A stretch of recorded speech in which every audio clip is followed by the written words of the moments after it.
Perfect. Thank you all so much for being here today. It's an absolute pleasure to be able to spend some time with each of you.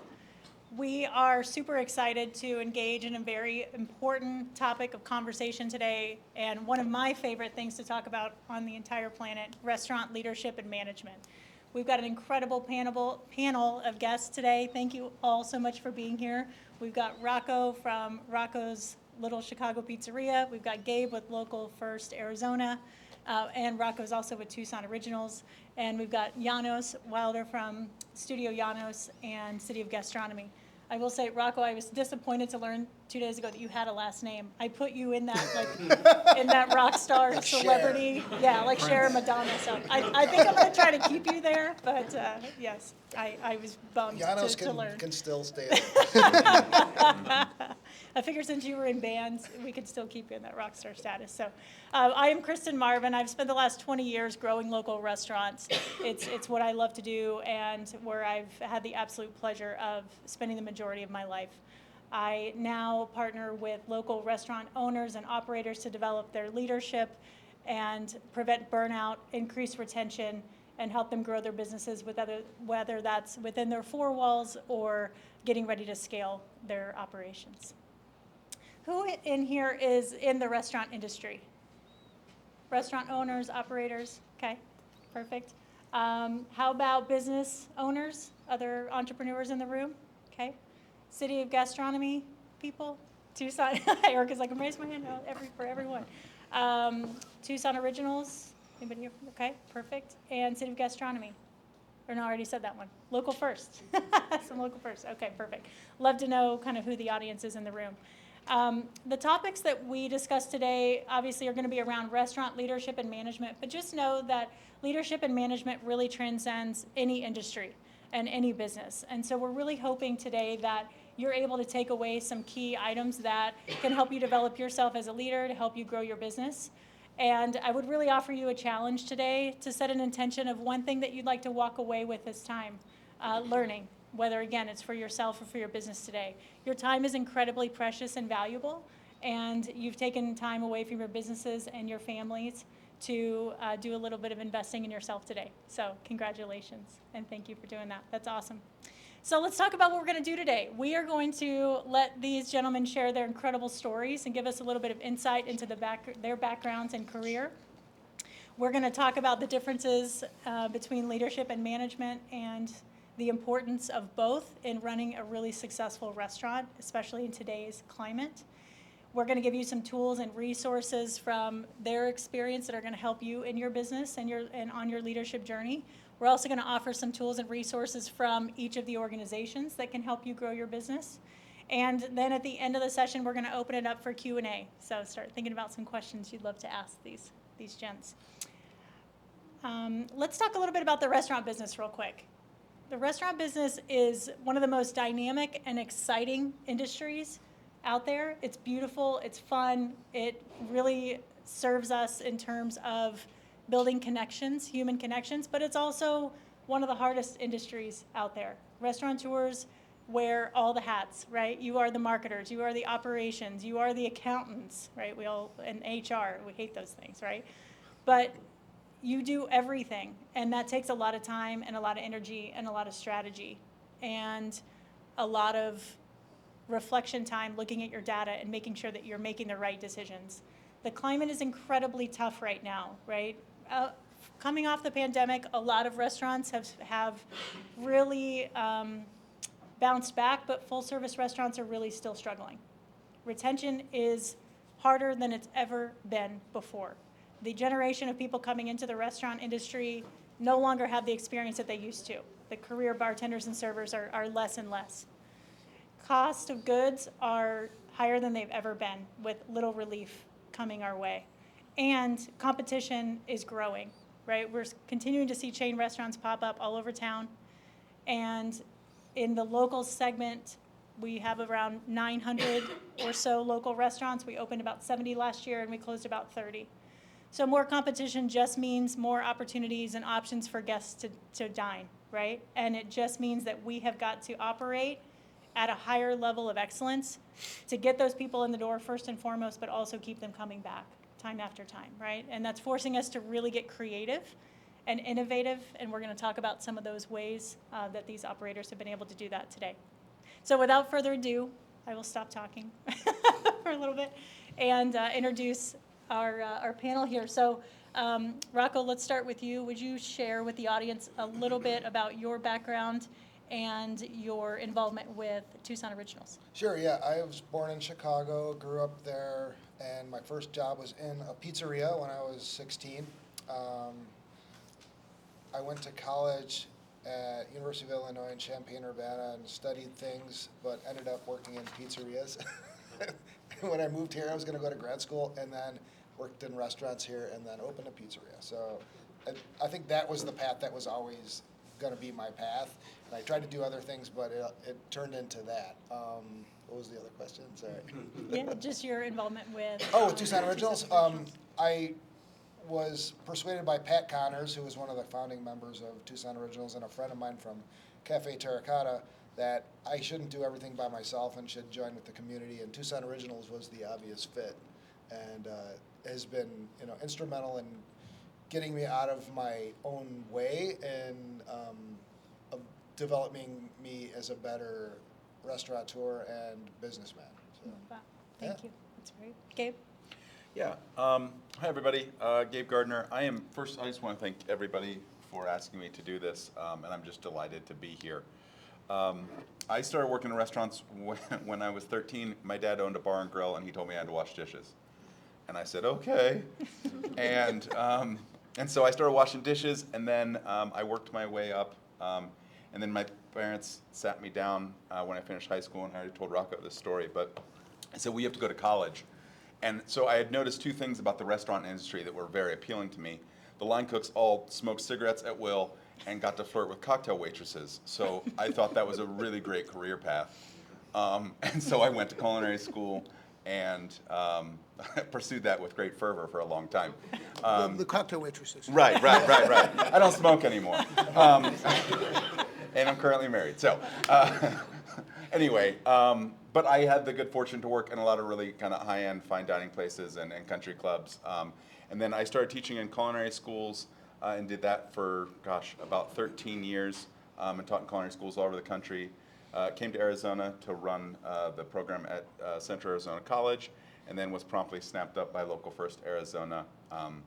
And what I do now is we run a series of incubator kitchens, 4 of them in fact, and we incubate small food businesses that are just getting their start. So farmers market folks, pop-up vendors, food trucks, that sort of thing, and we give them the technical assistance to be able to grow their operation. So, glad to be here. Thanks, Gabe. Janos? So I think I could just repeat what Rocco said and say ditto after almost everything from beginning in a pizzeria when I was 15 to going to college and realizing that wasn't my career path, and my LSAT books after I graduated from college just sat by my bedstand and at the bottom of the stack of cookbooks, and I've been cooking all of my life. Came to Tucson in late 70s, opened my first restaurant here in '83, and have been doing that ever since. Nice. And also was one of the founders of Tucson Originals. That's right. With Pat and with Don Luria back in, I guess that was late 80s or early 90s or something like that. It was a long time ago. We used to travel around the country starting in different cities, the Council of Independent Restaurants of America, which were originals all around the country for a while. Right. Yeah. Great. Will you talk about your role with City of Gastronomy? Yeah, so I got an invitation to be part of the application process for the City of Gastronomy with Jonathan Mabry and Gary Navahan and others. So did that, got on the board, one of the original members of the board of the City of Gastronomy, and now chair that board. Great. And work with Jonathan Mabry. He's our executive director, so we work very closely together with the City of Gastronomy. Awesome. Thank you. Let's lean into our questions here. Janos, I'm going to start with you. Yep. Will you define the difference between leadership and management in restaurants? Yeah, so they're different sides of the same coin. If you were to draw a Venn diagram, there would be a large section of interaction of overlap between the two of them. But I think it starts with leadership and completes with management. So leadership is the skill of, takes the skills of inspiration, of having vision, of understanding what the goal may be. And that starts as a singular sort of thing, that you, or maybe you have a group that you're working with, of friends or colleagues or whatever, but have to share a common goal, a common vision, and you have to be able to communicate that vision really well to all of your employees, to the public, and have a really clear understanding of what you're looking for.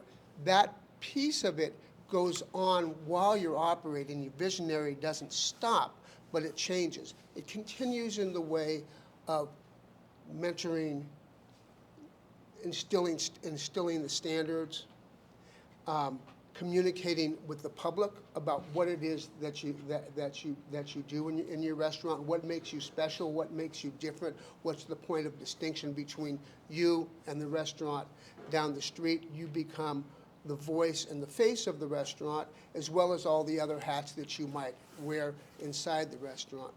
The restaurant management piece is, so setting that stage is vital, and being really clear about what your intentions are going into it. What is it that you want to start? What does success look like for you?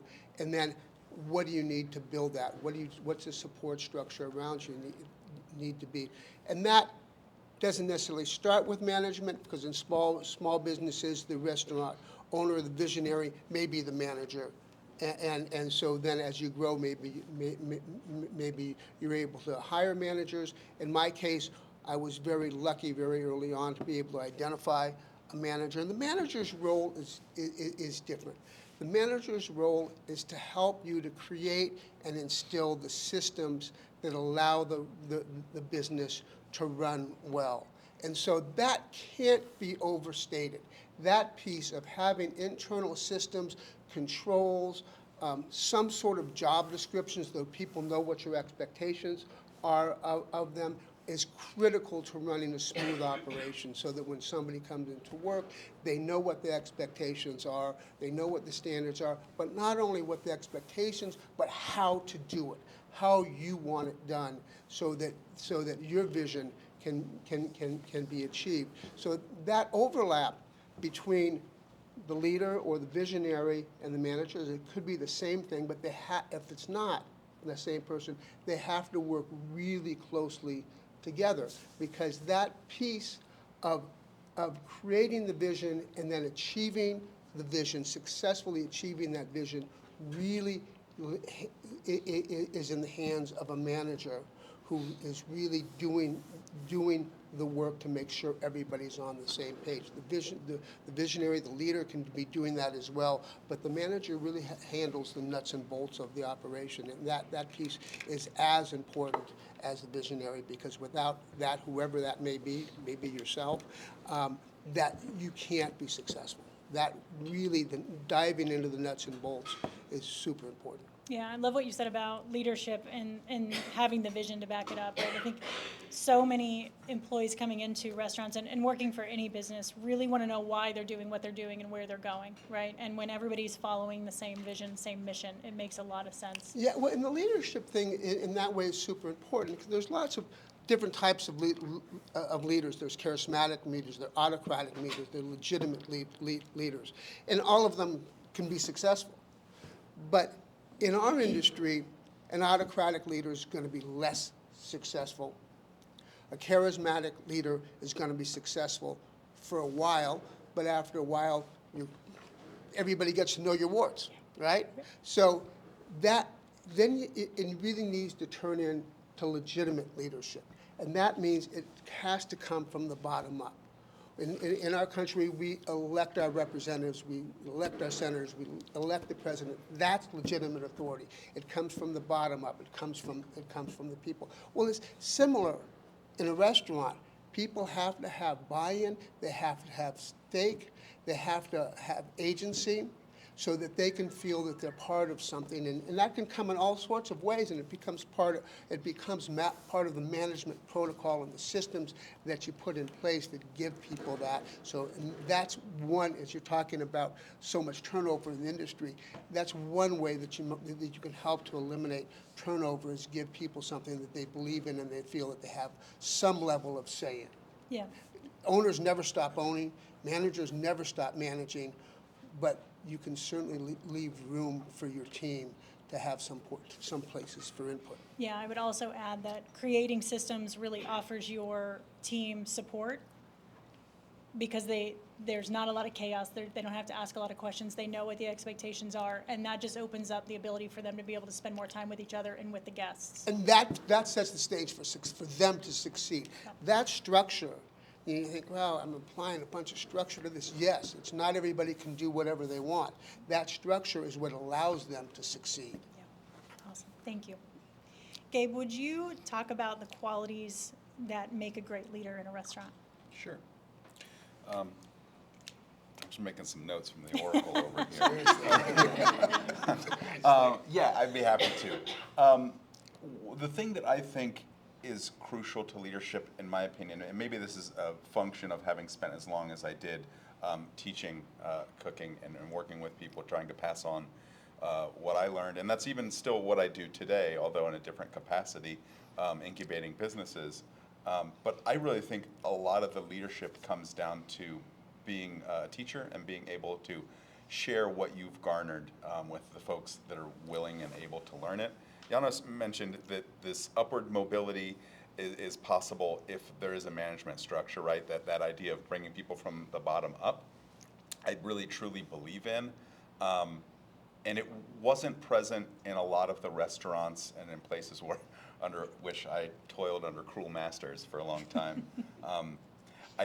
When I was in culinary school, I will illustrate that by saying, so when I was in culinary school, one of the first things that we did was we made omelets, French style omelets, right? Which takes a great deal of skill. And the very first class at my culinary school was taught by a master chef, a French guy, and the last class was taught by him. And I'm pretty sure it was meant to inspire fear both at the beginning and the end.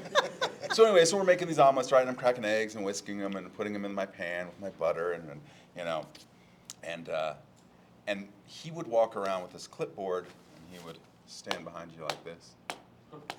He's burning his eyes into the back of your head. And I remember this clear as day, and this is mercy me, just over 20 years ago.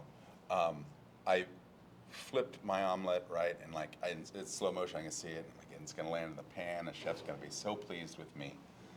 And he's standing right behind me, and of course it misses the pan, it falls into the burner and catches fire, as you might imagine, given my skill set. And he comes over and like out of the blue, takes a wooden spoon out of his pocket and raps me across the knuckles. He's like, "That's not how I show you." And I'm like, and so I tell that story because what that did is that made me fearful of him. And I was so scared of him, and this guy had worked in some of the best, kitchens in Europe, and I never learned anything from him because I was so terrified of making him angry. So what that taught me was that when I was in a position to be a leader, that I was going to share and lead and educate the folks that were ultimately executing the vision, right? So if I'm going to be a leader and have that vision, I can't do it alone.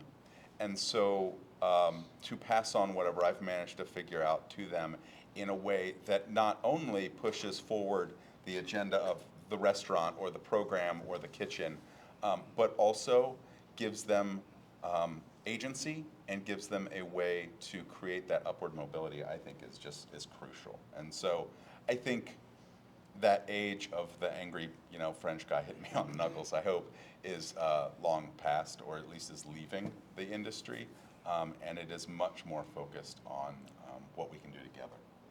Yeah, it's unfortunately it's still around a little bit. I had somebody call me last week and say that they had a chef throw a pan across Oh, the yeah. room at them. Yeah. Wow, I thought those days were gone, but But probably Apparently not they're not. French. we have a lot of homegrown prima Yeah. donnas too. That's right. I was always tell them when we were hiring in the restaurant, I would say, tell the new hires, we have room for one prima donna in this restaurant. That's me. I love it. Yeah, I think we can learn a lot of lessons from the really bad leaders that we've worked with, right, of the things that we don't want to do as we move forward. So thank you for sharing that. Rocco, will you talk about, over your 25 years of owning a business, which is incredible, what qualities you've seen great managers have? Yeah, I've learned so much from bad managers, and 12 years of Catholic school gave me a lot of benchmarks of how not to be a leader and manager. And I was not a born leader at all. I was very little introspective and stuff as a teenager and in my 20s and stuff. But yeah, you have to kind of own it, otherwise you can't do it, right? In any case, I had to listen to people who knew more than I did before I could actually do things right. There's a monomania you need to open a restaurant, that you can't fail. You know, you believe in yourself to a point where like you're going to do anything to make this happen. But after a while, you have to be like, okay, I can let this fail, and I have to figure out how to do this right. And all of that stuff, including poor managers and business owners and role models in my past, gave me a benchmark of what not to do, and then I had to figure out what the good things were. And as my other panelists have said, you have to instill leadership and teach people stuff, and also be humble enough to learn from. I wasn't in every good restaurant ever. I've been doing, like you said, I've been standing next to the pizza station for 25 years largely, doing one thing and enjoying people who come in from outside and have brought things that we can put in place in our restaurant to have those be the policies and those be what we teach the new people. And I'm always looking for a new way to peel an egg or skin a cat or whatever.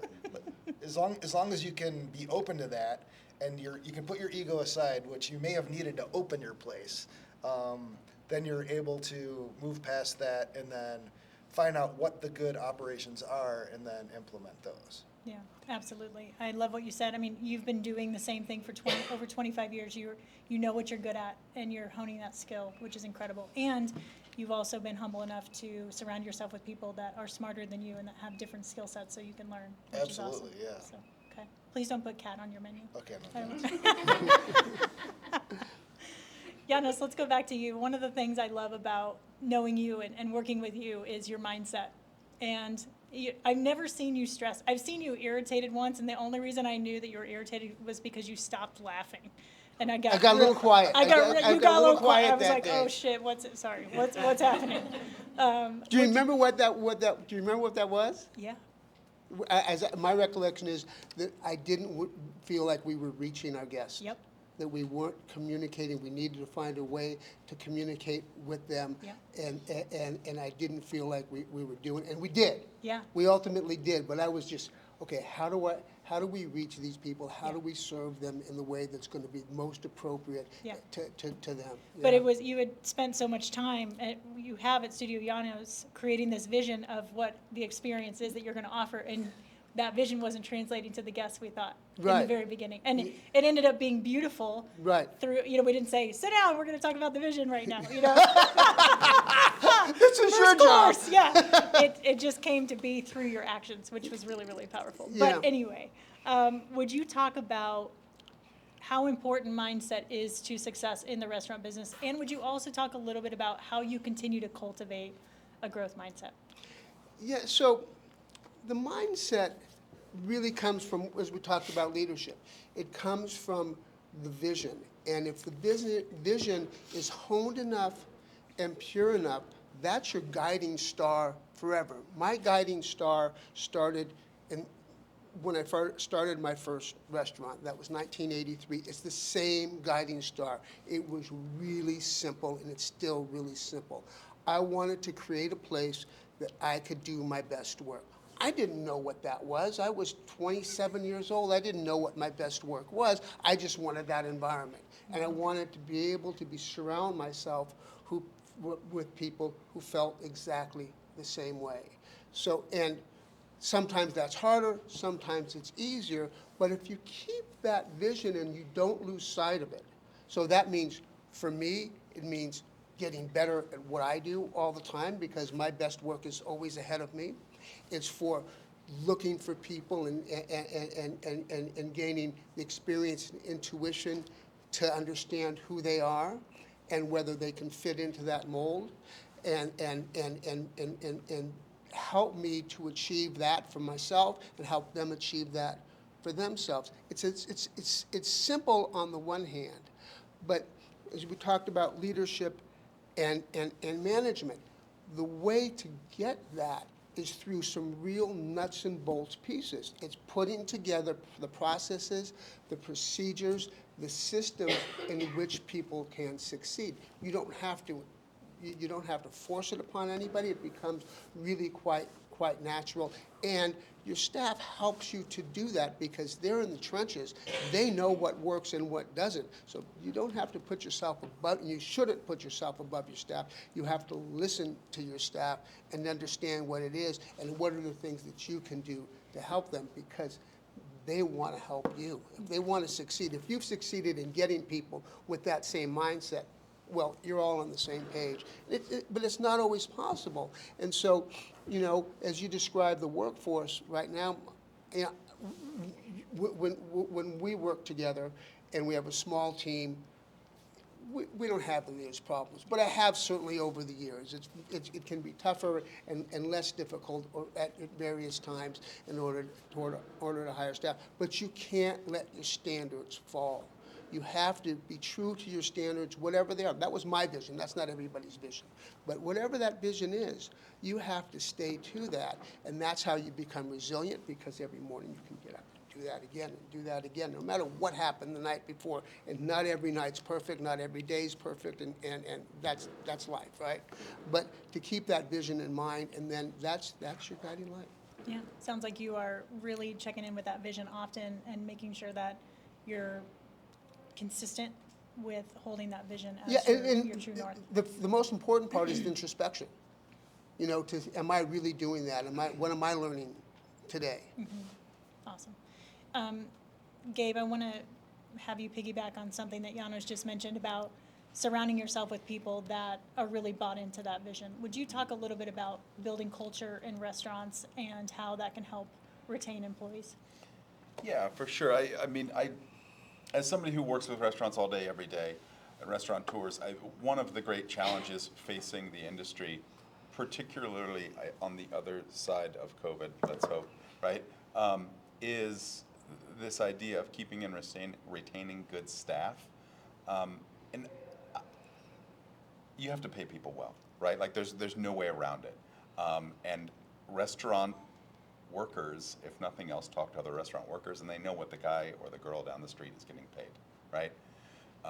Whether that's shared over, a Miller High Life at 2 o'clock in the morning or a cup of coffee at 10 o'clock in the morning, like they know. And so the competitive pay is crucial, but what I think is more important is creating a culture at a restaurant that people want to be a part of. And this really ties to that leadership and management piece that we were talking about earlier, which is if you have a real visionary and they're cultivating I don't know what you would call it, an atmosphere in that space, in that restaurant, it makes people fiercely loyal to that owner, to that operator, to that chef, to that restaurant. And I think while pay is important, I think that the culture that lives and breathes in a restaurant is as important. Often we spend more time working with these people than we spend time with our own family, right? That was certainly my experience. And so I think doing things like making sure that everybody has 2 days off, right? Or closing the restaurant on Sundays, or taking them to dinner, or buying food in, or there's all sorts of things that one can do to create that culture, and it's not always just about better pay. I really do think it's about creating this place that people want to be, and that becomes something that attracts better folks. Yeah. So I want to just chime in there for a second. The piece about better pay is important. It's a double-edged sword.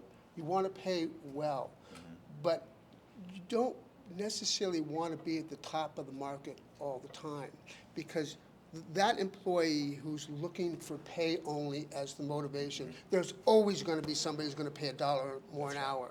And that's not going to work for you. Yeah. You don't want to be competitive. You want them to stay there because they believe, they buy in, they can do the best work or achieve the things that are important in their lives. And if it's purely money, you really don't want them. You want them to go. You want them to go on to the next job. For sure, for sure. The last thing, guys, I want to, something Rocco said that I think should be on a T-shirt.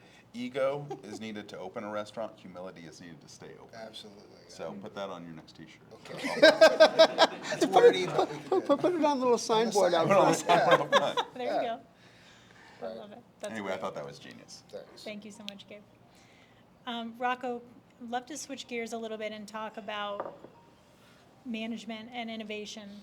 And technology is coming at us full steam ahead, more so than it ever has been before in the restaurant industry. And you know, online orders are carry out, call-in orders, right, and delivery have been around in pizza for, gosh, ever, right? They're the ones that kind of started it. You adopted online delivery or online ordering and delivery right around the pandemic time. Will you talk a little bit about how that's really impacted your business from a sales perspective and some of the benefits and the challenges that you've seen from that? Sure, yeah, it was something we'd been putting off for a long time. Our POS system would support online ordering, but we were, sticks in the mud, been open for 20 odd years, and like a lot of, more established and possibly ancient places, we didn't do it.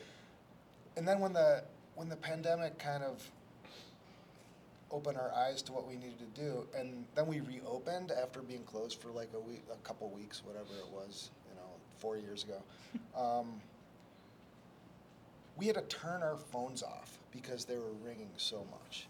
And we were in our own way. We were like, what are we gonna do? Like people, and then I had to answer emails that were like, did you know your phones are off? Because they're not working. And right in front of us was the facility to get online orders. So we adapted that really quickly, and now probably, I don't know, sometimes on a busy night, 20% of our orders are online. And you can change the parameters, and okay, it's gonna be an hour and a half. It'll say when you're placing your online order. And the good thing about that is then people can opt in or opt out, and you don't have to have personnel answer the phone, explain to them what the situation is, and then interface with them when they could be actually bussing a table or helping carry some food out or something like that. Mm-hmm. So that was really important to us. In order to retain all of my employees during the pandemic, we did in-house delivery, which was completely a failing business model for us. We had delivered just for lunch for many years when we were first open, and even that just didn't make us any money.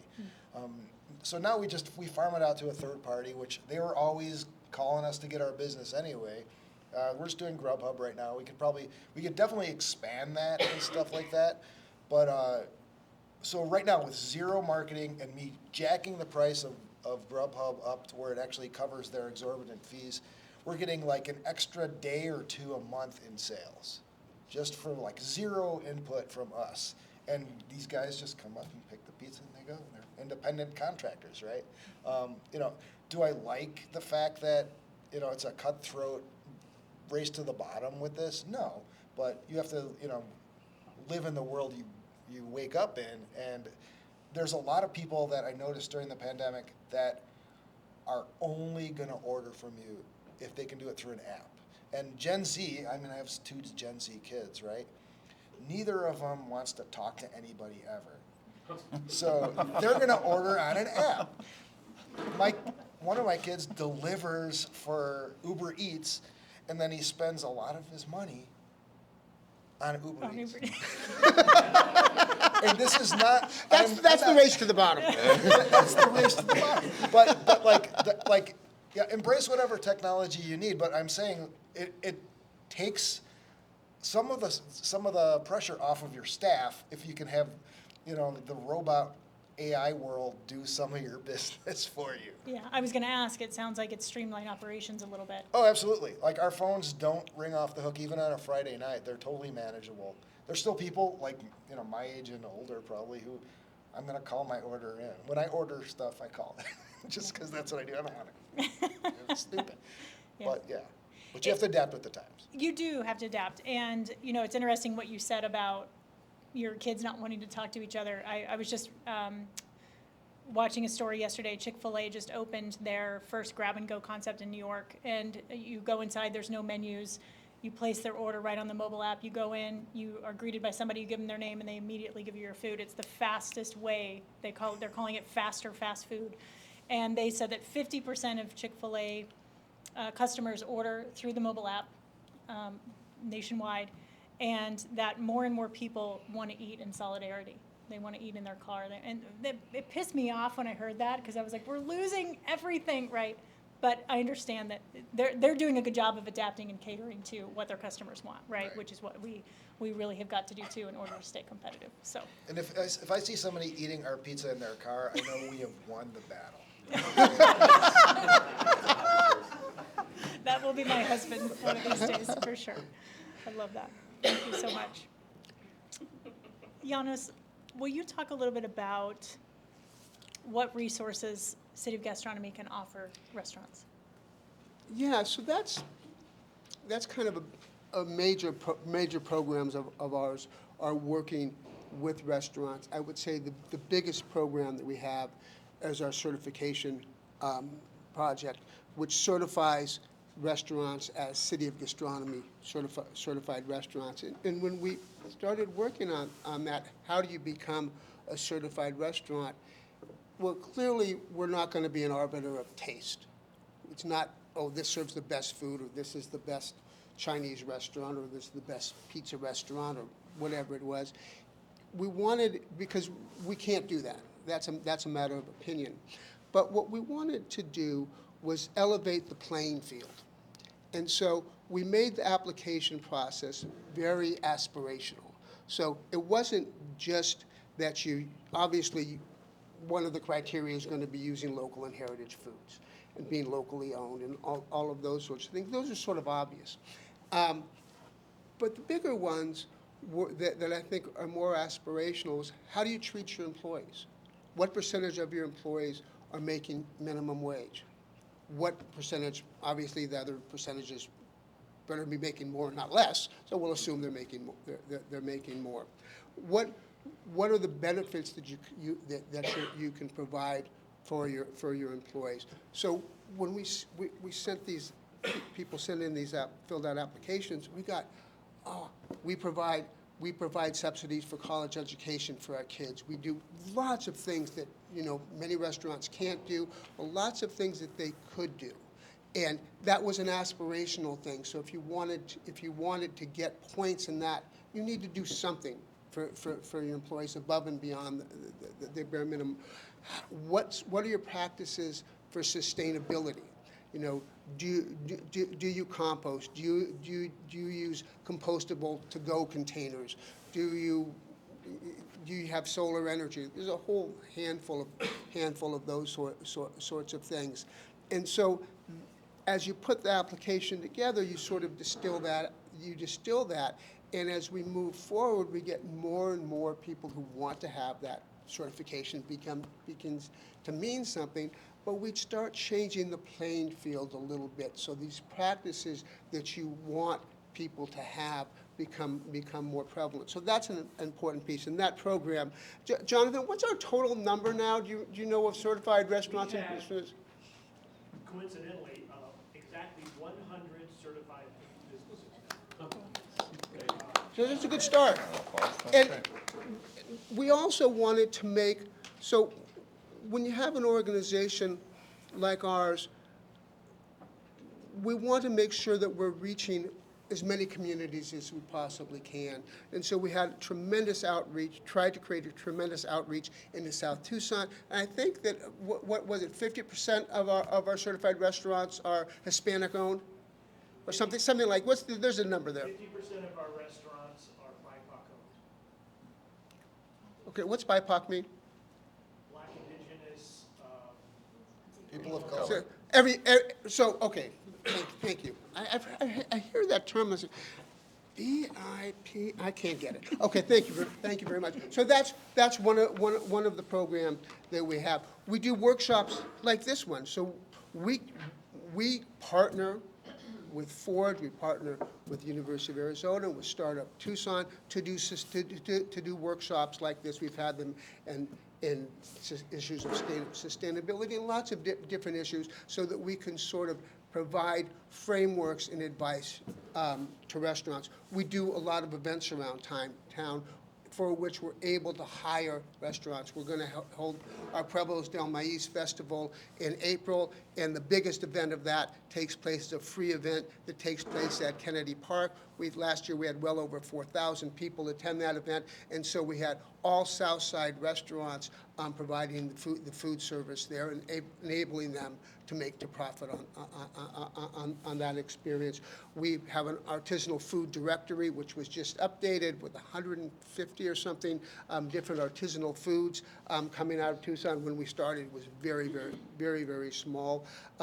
Jonathan's writing a sustainability guide for where people are, who, if you're a consumer and you're interested in what are the restaurants that have sustainable practices, it's a guide to those restaurants that score highest, of our certified restaurants that score highest. So there's a variety of different resources that we have, and I guess one of them is that really it sort of underlies the whole thing, and I think it's a major guide for restaurants, is that artisanal directory, or the popularization of heritage foods, that more and more restaurants are beginning to use and inform their menus and infuse their restaurants with a sense of place. And I think that particular piece is becoming more and more important to the consumer, and certainly the consumer here.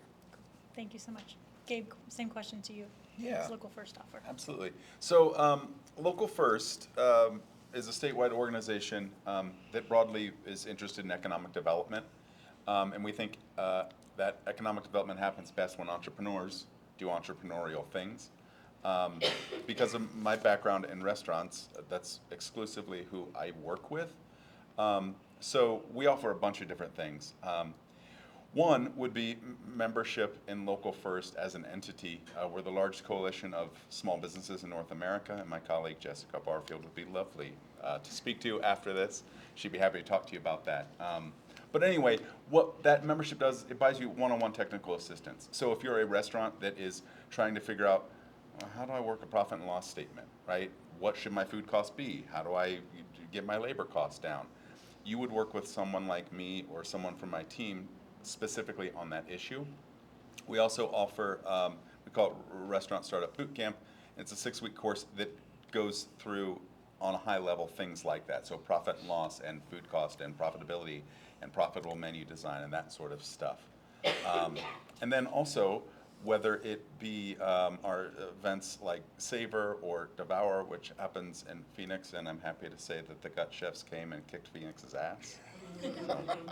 Anyway, right? You guys get a round of applause for that. That was good. That was cool. Right? So, but things like that, where we are always championing the small business. You know, I don't think that many people go on trips and as they're planning their itinerary, they're like, man, I really want to check out the Applebee's in Tucson. You know, like when people come here from around the state, myself included, like that is to me the main principal reason to come to Tucson is because you have an interesting and vibrant food scene. And Rocco said before we started that you punch above your weight, and I absolutely feel that is true. So anyway, we champion small business at every corner. But specifically in the food space, we work on the nuts and bolts of how to make it a business, right? Like the folks that wind up in our little kitchens, they know their product, their salsa, their hot sauce, their tamale. That's without question. The part that they are often missing is how do I turn that into a profitable revenue-generating business? Love that. Thank you so much, Gabe. Rocco, I love what you said earlier about Tucson Originals providing you a community and a platform for you to get out of your own way. Would you talk a little bit more about what Tucson Originals does? Yeah, Tucson Originals was started, and Janos could probably correct me if I'm wrong, to compete with the chains. Yeah, that's exactly in the right. late 90s, it was obvious the chains were scaling up, and they had their sights on Tucson. What we're doing, well, there's about, I think, 27, 28 restaurants in Tucson Originals, and some of them have up to 6 locations and different stuff like that. So, it's in the mid-30s and stuff, so it's not insubstantial. And what we do is there's a two-pronged approach. There's a consumer-facing front, which sells gift cards, which you may have or may not have seen, and we sell lots of gift cards, and they're good at all of Tucson Originals restaurants and stuff. And that just gets butts and seats, which is one thing that's important for restaurants. And also, that helps fuel our website and social media posts and all that stuff. And we have people that help that do reels for us and stuff like that. And that's what, you need that stuff to just have a profile in today's age. So Rocco, can I ask you a question about that? Sure. So when you do that, we used to do that. That was our way of dues. Sure. You'd give the gift certificates to the organization. The organization would sell them, and that becomes the budget that you get to work with. Is that still how that works? Not necessarily. No, okay. There's a I think it's $300 a year to be in Tucson Originals. Okay. And you get a lot for that. You can almost not fail with that sort of money. But the restaurants get, I think, 95% of each of the money that's spent with a gift card at their restaurants. With their so it comes restaurants. back. You get a check every month. Wow, okay. And the rest is goes for the maintenance of the program, and the breakage is which is unredeemed gift certificates. If anybody doesn't know what breakage is enough where it's some serious money at the end of the year. Yeah. So that's where some of our operating expenses come out. Also, we do about half a dozen events every summer, which is our off season with like the pizza throwdown, always sold out. Margarita Fest, always sold out. We're going to do an Oktoberfest this year, first culinary Oktoberfest in Tucson ever, and probably the first big promoted one for probably 15, 20 years. And so that's another consumer-facing event that we do, and also it's a good place to meet the chefs and get some FaceTime, and people really love that stuff, man. They really do. It's an opportunity for people who just stand in the kitchen all day to talk to their customers. Also, we have a restaurant support side, which we're expanding on. If you come to our meetings, we'll always have a speaker that'll give you some nuts and bolts on how to run a restaurant, whether it's health department or something like that. Also, right now, as of this year, we have a lawyer on retainer that you can call for a 20-minute consult, an HR professional with a law degree who can help you with stuff. I just called him the other day. And also, we're, much like we were thinking of in the 90s, we're finally getting some group buys in for gloves and consumables that all the restaurants use. And that's going to save us money in the real world as well. So there's a lot of things going on, and we're trying to expand our reach and the way that we help our members. That's awesome. Thank you. A lot of great resources.